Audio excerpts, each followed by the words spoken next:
President Trump warning China that the United States will set the deal if Beijing doesn't make a trade agreement amid tariffs.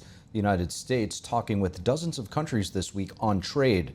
We're the ones that set the deal. Speaking in the Oval Office tonight, President Trump warns China that they have to make a deal with the U.S. or the U.S. will set the deal. It comes as there's no sign yet that President Trump has spoken directly with China's Xi Jinping, and as President Trump reiterates that things need to change with China as the trade relations with China in the past are not sustainable. But ultimately, they have to make a deal because otherwise they're not going to be able to deal in the United States. And we want them involved. But they have to, and other countries have to make a deal. And if they don't make a deal, we'll set the deal. But the president today also offers some signs of tariff relief for China.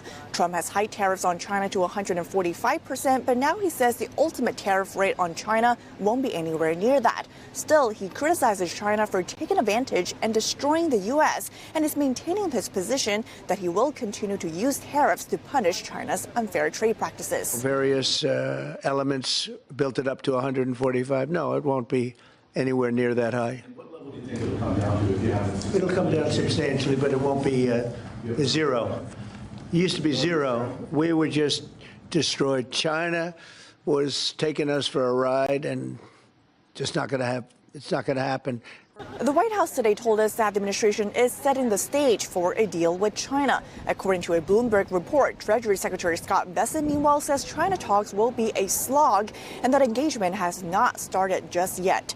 China meanwhile issued fresh threats this week by vowing to retaliate against countries that cooperate with the U.S. on trade to isolate China. When asked about it by the Epoch Times, the press secretary dismisses China's threats by saying that the U.S. has the upper hand. Follow up on China. Any response to reports that China is targeting U.S. trade allies with potential retaliatory measures for supporting U.S. agendas? I think the numbers and the sheer number of countries that have reached out to the United States and reached out to this administration to cut good trade deals speak for themselves. The entire world knows that they need the United States of America and they want to do business here, and so we'll stay focused on cutting good trade deals on behalf of the American worker. The White House also told us that President Trump's trade team, including Secretary Bessent and Pina Navarro, are meeting with 34 countries in this week alone. There have been 18 proposals brought to the U.S. on paper. Reporting by Iris Tao at the White House and TD News. The Supreme Court is weighing whether parents should have the right to pull their kids out of classes featuring LGBT-themed reading materials. In Maryland's Montgomery County, parents say that the public school curriculum is pushing controversial ideologies and doing it without giving families a choice to opt out. One of those parents is Grace Morrison, a plaintiff in that case. She spoke with NTD's Sam Wong about what happened to her daughter, who's in a special needs program. Take a listen. We became aware that these highly sensitive materials, gender ideology, was going to be presented in her learning, her class of special needs children. And we approached the teacher and found out that there were no opt-outs available. So we're really praying and hoping that the court will say, no, this is not right. This is an abuse of religious liberty and the rights of parents to direct the upbringing of their children. Inside the courtroom, picture books dealing with sexuality and gender identity taking center stage. Justice Samuel Alito questioning whether children as young as 4 have the developmental ability to critically assess what they're being taught. 6 Maryland parents, both Catholic and Muslim, arguing that age matters. Their attorney claiming the school district was, quote, dismissive of religion and accused it of shaming children who disagree. He argued Montgomery County Public Schools violated the First Amendment by refusing parents the right to opt out. Justice Clarence Thomas pressing the district attorney, asking whether children were merely exposed to the books or if they were actively being taught from them. The attorney, Baxter, responding that teachers were required to use the books in class and that the school board recommended incorporating them at least 5 times per year. So do parents have the right to opt their children out of classes that contradict their religious beliefs? And is it appropriate for schools to teach children about gender and sexuality? NTD Sam Wong was outside of the Supreme Court to hear from the people. Here to make sure that parents have the right to opt their children out of questionable material in school. It should be parents and the school together teaching their children, not just the schools, what they think is right. Allow parents to be parents, to allow them to ensure their children are receiving the education they deem necessary. The government's overstepped their bounds per the U.S. Constitution, if not the particular state constitution. My dear sister-in-law taught in the public schools, and she retired earlier than she wanted to because she said, I feel like I'm hurting these children. Like if a child wants to be a strawberry, if I support that, she said, I feel like I'm hurting that child. I can't do this anymore. She's a wonderful woman, a great teacher, a progressive. But she's like, this isn't right by our children. Should schools be requiring materials that includes contents like, LGBTQ related stuff at a young age?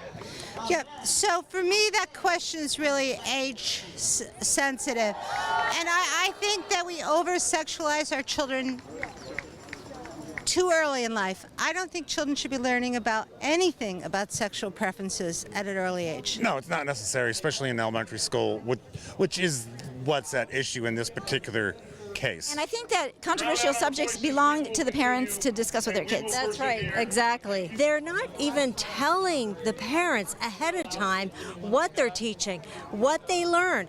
There's no warning, so they can't even discuss it later with them. They should be learning math and English and how to write and how to spell, and they don't need that in the younger. When you're in grade school or elementary school, that should be teaching how to get along with other students, get along with other races, and just be nice people, nice citizens. And so that's not the time or place to be teaching that.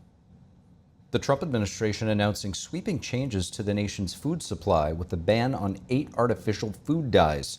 Health and Human Services Secretary Robert F. Kennedy Jr. saying they're linked to development problems in children. And NTD's Washington correspondent Jack Bradley joins us live from the HHS headquarters here in Washington. Jack, what are these dyes and why are they being banned right now? Good evening, Steve. Well, these are petroleum-based dyes. And now, I know what you're thinking. Jack, are you telling me that the Trump administration's eliminating petroleum and phasing out fossil fuels? Well, only in the nation's food supply. They're found in these additives. There's 8 of these food supplies, these food dyes, and they're used to make these foods more colorful and more attractive to the consumer.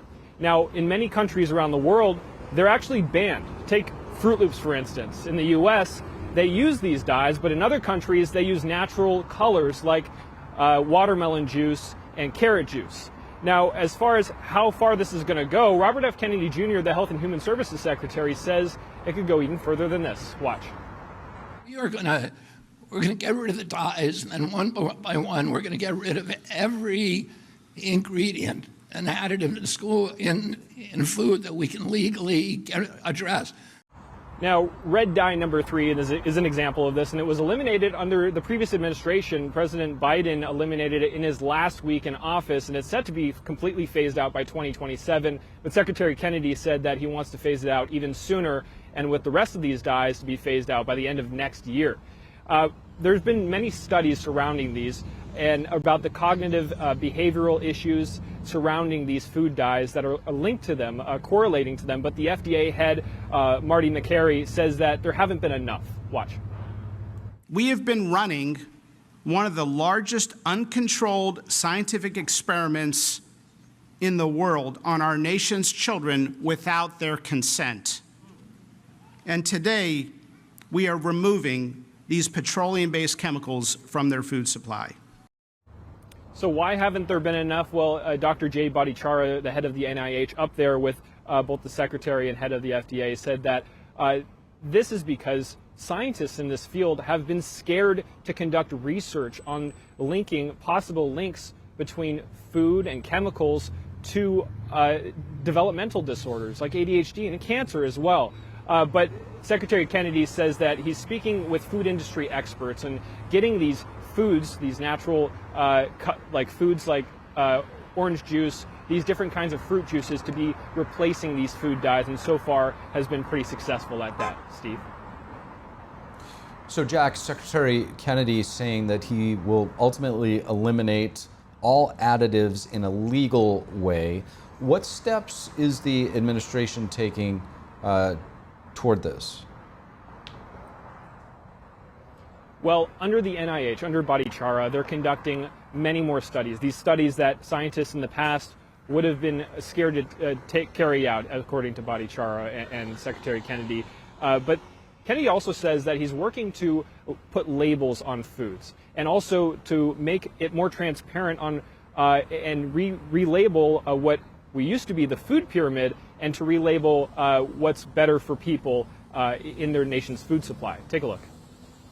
I don't think that we're going to be able to eliminate sugar, but I think what we need to do probably is give Americans knowledge about how much sugar is in their products, and also with the new nutrition guidelines, we'll give them a very clear idea about how much sugar they should be using, which is 0. Secretary Kennedy also said that these sugar is poisoning the nation, causing many cancers and things in children, like diabetes as well. And to get labels on foods to show how much sugar is in these foods is going to require congressional approval, but many websites will be opened up by the HHS to show what's in these foods. Steve? 0 sugar sounds a bit draconian, but I can't say I disagree with him. Thanks for that update, Jack. Secretary of State Marco Rubio announcing plans today to significantly restructure the State Department. Rubio is saying the department is unable to carry out its mission due to bloating, bureaucracy, and radical political ideology. The move is in line with President Trump's efforts to cut unnecessary spending and downsize the government. Here's State Department spokesperson Tammy Bruce. It is not something where people are being fired today. They're not, no one's going to be walking out of the building. It's not that kind of a dynamic. It is a roadmap. It's a plan. It is something that there's been a congressional notice that has been sent, that you would have donations or funding for a project that the country itself was not interested in or did not want and had other needs, that the embassy staff or the ambassador was never consulted, that the opinions of the people who are working in the country were not consulted. So they would see money going into a nation, as an example, put in to fund something that was even, in some cases, detrimental to the nation that we were working with, or opposed by an ambassador, and yet there was no input and no action. In this particular kind of reorg, it's about consolidating things, right? Weaving certain offices into other bureaus, making situations smaller, reorganizing it, literally. State Department just releasing this new organizational chart of the agency. What's missing from here are its diversity and inclusion offices, among several others, but there are new roles created as well, like a new assistant secretary for emerging threats. Tammy Bruce says the move is about downsizing to make the department more efficient. This includes removing redundant offices and anything not aligned with national interests. The 5-year pause on student loan payments will soon be over. The Department of Education announcing collections will resume on May 5th. NTD's Arlene Richards has more. Almost 10 million student loan borrowers will be in default by about July of this year. Why? The Department of Education said in a statement on Monday that there are 2 reasons. More than 5 million borrowers have not made a monthly payment in over 360 days and sit in default, many for more than 7 years. And 4 million borrowers are in late-stage delinquency. But as of May 5th, the federal government will resume collections on those accounts. Education Secretary Linda McMahon said in the statement, American taxpayers will no longer be forced to serve as collateral for irresponsible student loan policies. The statement says the Biden administration misled borrowers, explaining that the Constitution doesn't allow the executive branch to wipe debt away, and saying Congress had mandated loan repayments begin in October 2023. In a Monday Wall Street Journal op-ed, McMahon took a jab at colleges and universities. She said many of the degree-granting programs that qualify for student loans are worthless on the job market. But colleges continue to accept students to these programs and encourage them to borrow to pay for them. The department said it will begin notifying defaulted borrowers by email over the next 2 weeks. They will urge them to make a payment or enroll in a repayment plan. Borrowers who don't make a monthly payment by May 5th will be referred to a collections program run by the Treasury Department. Arlene Richards, NTD News. Thank you for watching the Capitol Report. If you want to see our full broadcast, check us out at epochtv.com.